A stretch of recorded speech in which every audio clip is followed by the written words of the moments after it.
Bien, ¿cómo se encuentra? A ver si me escucha ahí. ¿Me escucha ahí? ¿Me escuchan bien hasta allá atrás, Emi? ¿Sí? Gracias a Dios.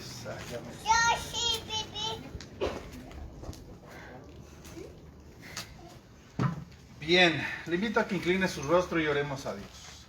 Señor y Dios nuestro, nos ponemos en tus manos para escuchar tu palabra. Habla a nuestro corazón.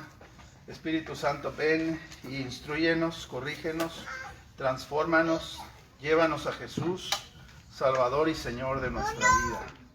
Te lo pedimos en el nombre de Jesús. Amén.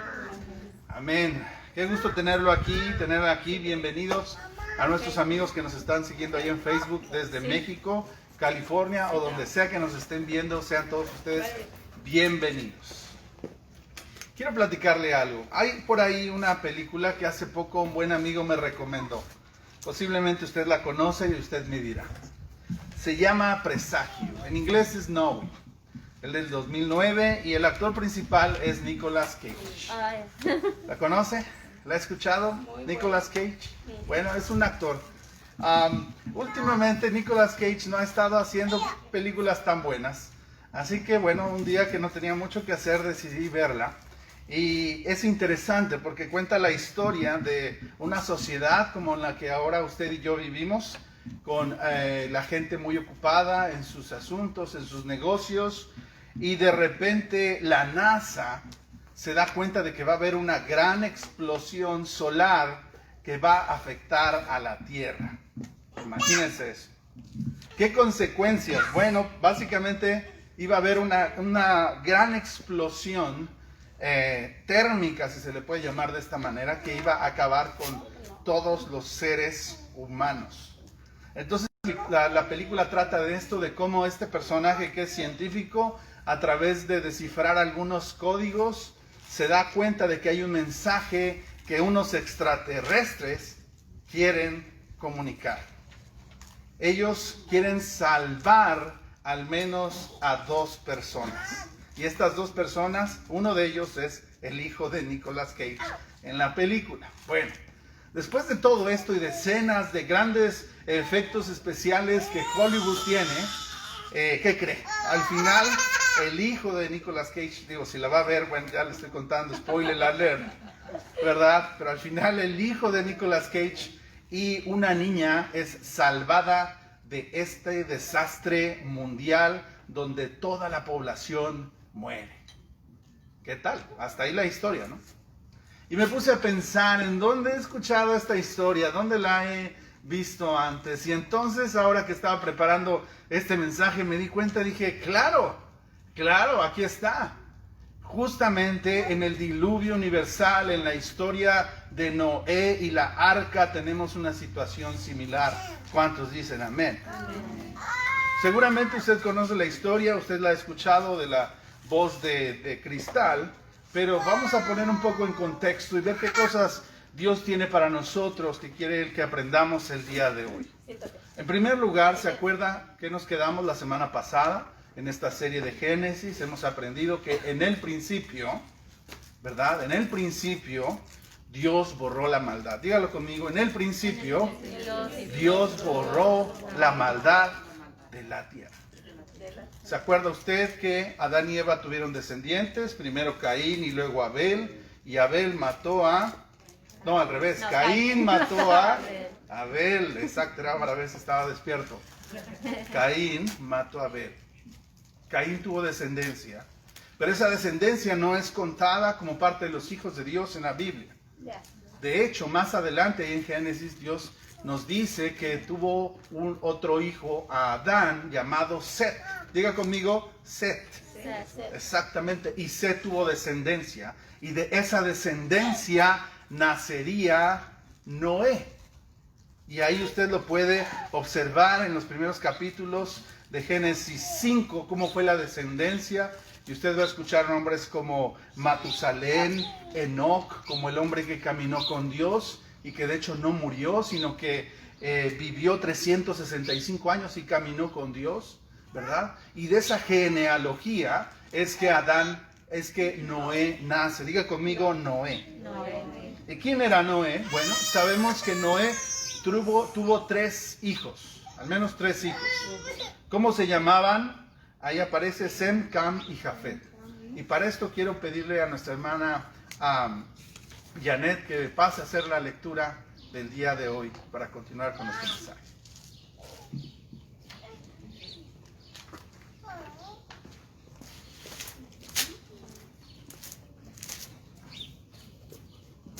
Buenos días a todos. Así la lectura la encontramos ahí en el libro de Génesis, capítulo 6, versículos del 9 al 22.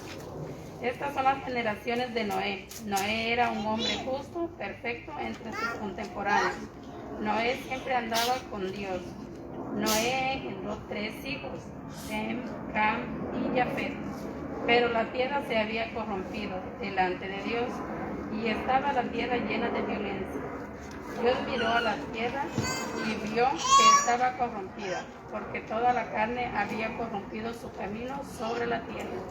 Entonces Dios le dijo a Noé: he decidido poner fin a toda carne, porque toda la tierra está llena de violencia por causa de ellos. Por eso voy a destruirlos junto con la tierra. Hazte un arca de madera, de ciprés, harás el arca con compartimientos y la cubrirás con brea por dentro y por fuera. De esta manera lo harás. 135 metros de longitud del arca, de 22.5 metros su anchura y de 13.5 metros su altura. 16 le harás una ventana que terminará a 45 centímetros del techo y pondrás la puerta en su costado. Harás el arca de 3 pisos. Entonces yo traeré un diluvio sobre la tierra para destruir toda carne en que hay aliento de vida debajo del cielo. Todo lo que hay en la tierra perecerá. Pero estableceré mi pacto contigo. Entrarás en el arca tú y contigo tus hijos, tu mujer y las mujeres de tus hijos. Y de todo ser viviente de toda carne meterás 2 de cada especie en el arca, para preservarles la vida contigo. Macho y hembra serán. De las aves según su especie, de los animales su especie y de todo reptil de la tierra según su especie. 2 de cada especie vendrán a ti, que les preservarás la vida. Y tú toma para ti de todo tu aliento, que sea, come y almacénalo, y será alimento para ti y para ellos. Así lo hizo Noé, conforme a todo lo que Dios le había mandado. Así lo hizo. Gracias. Muchas gracias, Janet. Así es. Entonces se da cuenta la situación en la que vivía el pueblo entonces. Dice la Escritura que había una situación total de corrupción, de violencia, pues los hijos de Dios, es decir, los descendientes de Seth, se habían casado con las hijas de los hombres, es decir, la genealogía de los hombres había crecido y los descendientes de Seth se casaron con hijas de otros hombres que no necesariamente buscaban a Dios. Entonces esto provocó un problema de corrupción. Y cuando la Biblia habla de la palabra corrupción en hebreo, tiene que ver con idolatría, tiene que ver con perversión. Seguramente había muchas desviaciones de la voluntad de Dios. Y esto me hace pensar en la situación en la que vivimos actualmente, hermanos. No sé usted, pero cada vez que uno ve las noticias, lejos de sentirse animado, se siente entristecido. Y uno piensa hacia dónde vamos. Así que en medio de todo esto, y eso es lo más importante, hermanos, en el principio Dios borra la maldad de la tierra, pero no lo borra completamente. ¿Por qué? Es decir, porque observa en Noé a una persona justa e íntegra. Y Dios, dice la Biblia, que Noé halló gracia a los ojos de Dios. ¿Cuántos dicen amén? ¿Cuántos hemos hallado gracia delante de Dios? Para no recibir lo que merecemos, sino lo que no merecemos. Seguimos aquí de pie, seguimos vivos, seguimos con salud, aun cuando a veces, si somos honestos, no somos del todo buenos. no somos del todo obedientes a Dios. Bueno, ¿qué sucedió? Usted ha visto y ha escuchado, Dios le comentó a Noé de los planes que éste tenía y le pidió que construyera, ¿qué, hermanos? Un arca. Y la palabra en hebreo, hermanos, tiene que ver como la forma de una canasta. Así que no fue necesariamente un barco, pero Dios fue muy específico en las medidas. ¿Se acuerda cuántos pisos tenía esta arca? Tenía 3 pisos, ¿verdad? ¿Cuántas puertas tenía? Tenía una sola. ¿Y cuántas ventanas? Una también, ¿ok? Entonces imagínense a qué olía allá adentro. Tremendo. ¿Y por qué lo digo? Porque Dios le dijo, entra al arca con tu esposa, con tus hijos y con las esposas de tus hijos. Pero no solo eso, sino también, por favor, entra con animales de cada especie. Y la Biblia habla del ganado, habla de los reptiles y habla de las aves. Y de cada uno había que introducir una pareja, a excepción de las aves. Ahí habla de 7 especies, de 7 parejas al menos. Pero vea usted lo que Dios planeaba hacer. Dice que en el mes segundo, en el día 17, empezó este gran diluvio. Y las aguas del abismo se abrieron. ¿Alguna vez ha usted observado un gran diluvio, hermanos? En realidad, para los que viven al sureste o cerca del Ecuador, aquellos que viven cerca de Guatemala, ¿verdad? De Chiapas, saben lo que es llover. Yo, hermanos, he visto llover en Oaxaca, por ejemplo. Impresionante. Cómo caen las gotas pesadas y durante un tiempo considerable. Pero, ¿qué pasaría si la lluvia se extendiera durante varias semanas y durante varios meses? Como hay un dicho por ahí que dice, ahora sí nos está lloviendo sobre mojado. Y usted y yo nos hemos sentido a veces en esa situación, yo le aseguro. Que usted dice, parece que esto empeora. Y lejos de que se calme la lluvia, se pone más fuerte. Y no solo se pone más fuerte, sino que el nivel del agua empieza a crecer. Y a crecer, y a crecer hasta que sentimos el agua en el cuello. Es una frase muy latina, ¿cierto? ¿Ha sentido usted alguna vez la agua en el cuello? Es tremendo. Hermanos, Dios dice en la Biblia que se dolió en su corazón acerca de lo que estaba viendo. Y mucha gente dice, ¿dónde está Dios en medio de tanta injusticia? Bueno, yo quiero decirle que Él se duele de la situación que estamos viviendo. Él se duele de la mentira. Él se duele de la violencia. Él se duele de la injusticia. Pero no está de brazos cruzados.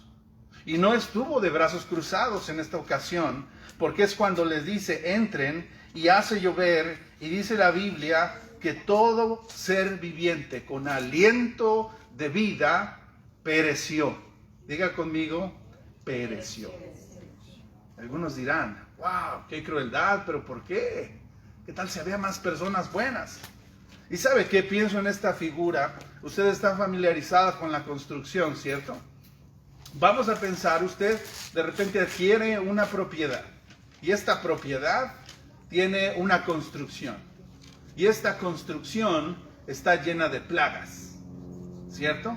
Está infestada de ratones y de cucarachas y de toda clase de alimañas, víboras, de pocatas, como dirían por ahí, ¿verdad? ¿Usted qué haría?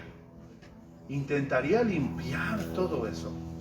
¿O lo más fácil sería derribar por completo esa construcción? Hermanos, yo me imagino que Dios se planteó esta misma pregunta. Y Él dijo, es mejor empezar de nuevo. Un nuevo comienzo. Un nuevo nacimiento de esta creación. Pero para la gracia de Dios, hermanos, gracias a Dios, Dios tuvo misericordia de una familia. Y esa familia fue la de Noé, hermanos. Porque en medio de esta situación dice la Biblia que la lluvia cayó 40 días y 40 noches. Y Noé y su familia permanecieron allí con paciencia, amigos. Permanecieron allí con confiando en Dios y obedeciendo a Dios, a pesar de que estaban rodeados y mucho ahí olía a tigre, olía a león, ¿verdad? Y solamente podían comer lo que habían reservado. Imagínense cómo hicieron eso. Ojalá hubieran estado ahí 40 días y 40 noches, pero la Escritura dice que aún este tiempo se extendió cuando dejó de llover, porque el agua cubrió los montes más altos. Todavía. Y el agua no se fue, hermanos, hasta un año después de que comenzó a llover. Así que Noé y su familia saben lo que es estar encerrados en un solo lugar. ¿A usted ha estado encerrado últimamente desde que empezó esta pandemia? Hermanos, al menos podemos salir ahora a la marqueta, podemos salir al mercado. Noé no podía ir a ningún lado y estaba lleno de animalitos allá adentro. Pero esperaron con paciencia porque Dios les había hecho una promesa. Diga conmigo, promesa. Dios les había hecho una promesa y Dios había salvado sus vidas. Así que eventualmente, primero Noé, habiendo terminado la lluvia, Noé envió a un cuervo, y estas son aves de carroña que normalmente van por cadáveres, así que el cuervo dice que iba y venía hasta que bajaron las aguas, hasta que no regresó. Y un día mandó, ¿qué? Mandó una paloma, y entonces fue y vino hasta que un día regresó con una rama de olivo. Y los olivos, amigos, se dan en las zonas medias o bajas, así que esa fue una gran señal para que pudieran salir del arca. Hermanos, dice la Escritura que Noé y su familia ofrecieron un sacrificio a Dios, ofrecieron un holocausto de agradecimiento a Dios. Y Dios, hermanos, confirmó el pacto que, hermanos, quería hacer con Noé. ¿Cuál fue este pacto? ¿Cuáles fueron las palabras de este pacto? Hermanos, ahí adelante en su Biblia dice aquí, fíjese usted, Dios bendijo a Noé, Génesis 9:9, y les dijo, sean fecundos, multiplíquense y llenen la tierra. Y el terror de ustedes será sobre los animales de la tierra. Más adelante les dice, en Génesis 9:8, yo establezco mi pacto entre ustedes y con su descendencia después de ustedes y con todo ser viviente y todos los que han salido del arca. Nunca más, dice Dios, nunca más volverá a ser exterminada toda carne. Génesis 9:11, por las aguas del diluvio, ni habrá más diluvio para destruir la tierra. ¿Y cuál fue la señal de este pacto, hermanos? ¿Cuál fue la firma de Dios? El arco iris, ¿verdad? Y algunos movimientos sociales hoy han usado el arco iris. Y primero pensaba esto, dije, bueno, ¿Dios se sentirá ofendido? Posiblemente, sí, posiblemente no. Pero de lo que puedo ver cada vez que veamos ese arco iris, hermanos, es que usted puede ver la palabra misericordia. Dígalo conmigo, misericordia. Dios tiene compasión, hermanos. Así que, ¿qué aprendemos de este pasaje? Bueno, Dios, hermanos, es un Dios de amor, ciertamente. Es un Dios de gracia y es un Dios de perdón. Amén. Pero también, Dios es un Dios de juicio, ¿cierto? Él no pasa inadvertido, hermanos, la rebelión del ser humano por hacer lo malo. Entonces, ¿cuál es la diferencia entre los tiempos de Noé y nuestros tiempos? ¿Cuál cree que sea? Hermanos, hay una conexión maravillosa, porque hoy por medio de quién podemos ser salvos de la ira de Dios, del juicio de Dios. ¿Quién nos salva, hermanos, del pecado? Cristo Jesús, hermanos. Dice la Biblia que Él es la puerta, y cualquiera que entre por esa puerta será salvo. ¿Cuántas puertas tenía el arca? Una sola. No hay muchas puertas, hermanos. No hay muchos caminos. Jesús es el camino, la verdad y la vida, ¿cierto? Ahora, esta barca tuvo que atravesar, ¿qué, hermanos? El gran diluvio, el agua, ¿cierto? Usted recordará su bautismo, ¿verdad? Y en el bautismo dice la Biblia que fueron lavados nuestros pecados. ¿Cuántos dicen amén? Hermanos, si usted no se ha bautizado y cree que Jesucristo es el Hijo de Dios, le animo a que se bautice en el nombre del Padre, del Hijo y del Espíritu Santo. Fíjense lo que dice así en la palabra de Dios, Hechos 2:38. Arrepiéntanse y bautícense cada uno de ustedes en el nombre de Jesucristo para perdón de pecados. Amén. Dice después, ¿acaso no saben ustedes que todos los que fuimos bautizados para unirnos en Cristo Jesús, en realidad fuimos bautizados para participar en su muerte? Amén. Y hermanos, viene una reflexión, porque seguramente usted recordará este pasaje en la Biblia cuando a Jesús viene de noche un maestro fariseo que se llamaba Nicodemo, ciertamente, ¿cierto? Y Jesús, y este hombre le dice, sabemos que haces grandes cosas, que Dios está contigo. Y Jesús lo ataja y le dice, Nicodemo, te digo de cierto te digo, que el que no nace del agua y del Espíritu no puede entrar al reino de Dios. Así que, hermanos, la respuesta para una sociedad corrupta, para una sociedad decaída, para una vida, hermanos, alejada de Dios, la respuesta es Jesús. Jesús, hermanos. ¿Cuántos dicen amén? Jesús, hermanos. Creer en el Hijo de Dios, que es el Salvador del mundo, porque Él vino y se hizo carne, habitó entre nosotros, murió en una cruz y resucitó al tercer día. Amén. Y ahora, hermanos, por medio del bautismo, nuestros pecados son limpiados. Jesús tuvo que morir y, como lo leímos en el credo, descendió a los infiernos durante 3 días y al tercer día resucitó. Es un nuevo comienzo. Así como en los tiempos de Noé, que murieron, ¿qué cree? Ahora nosotros morimos al pecado y resucitamos juntamente con Cristo. ¿Cuántos alaban al Señor? Amén, hermanos. Así que ahí está. Si tú me estás escuchando ahora este mensaje y estás también considerando tu vida, ven a Jesús, acércate a Dios. Si has creído en Jesús y no te has bautizado, te animo a que te bautices en el nombre del Padre, del Hijo y del Espíritu Santo. Y si ya te has bautizado y te has alejado del camino de Dios, quiero decirte algo. Dios te sigue invitando a que camines con Él. Porque la Biblia dice que Él no quiere que nadie se pierda, sino que todos tengan vida eterna. Quiero finalizar con esto. Solo decirte, llegará el día en el que el Señor juzgue a las naciones y a cada uno de sus habitantes. Lo que aquí pasa, hermanos, un día seremos sometidos ante el tribunal de Cristo. Pero, hermanos, aquellos que hayan confesado a Jesús como Señor y Salvador, se hayan bautizado, dice la Biblia, que la obediencia de Jesús será atribuida a nosotros. ¿Qué debemos hacer? Entonces, ¿portarnos como querramos? No, en realidad no, eso se llama gracia barata. En respuesta, hermanos, hay que orar por nuestros amigos allá afuera que aún están alejados de Dios. ¿Cuántos dicen amén? Porque hay personas que yo le aseguro que usted conoce que están alejadas de Dios, están alejadas de Jesús. Y el Señor les está abriendo la puerta del arca. Jesús los invita a una relación con ellos. Y Jesús quiere invitar a esas personas usando su vida, la vida de usted. Así que ese mensaje de salvación, Dios quiere que el mundo sea salvado, hermanos.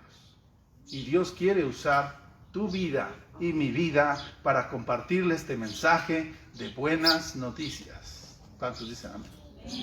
Así que, hermanos, sin miedo, los momentos se han puesto difíciles en esta sociedad que vivimos, sí, pero no estamos solos, estamos con Jesús. Estamos resguardados, estamos en esta gran arca que se llama cuerpo de Dios, cuerpo de Cristo, y alabemos a Dios por ello. En el principio, hermanos, Dios borró el pecado, amén. Y usted puede decir, siento el agua en el cuello, pero no se preocupe, Jesús viene en su salvación, amén.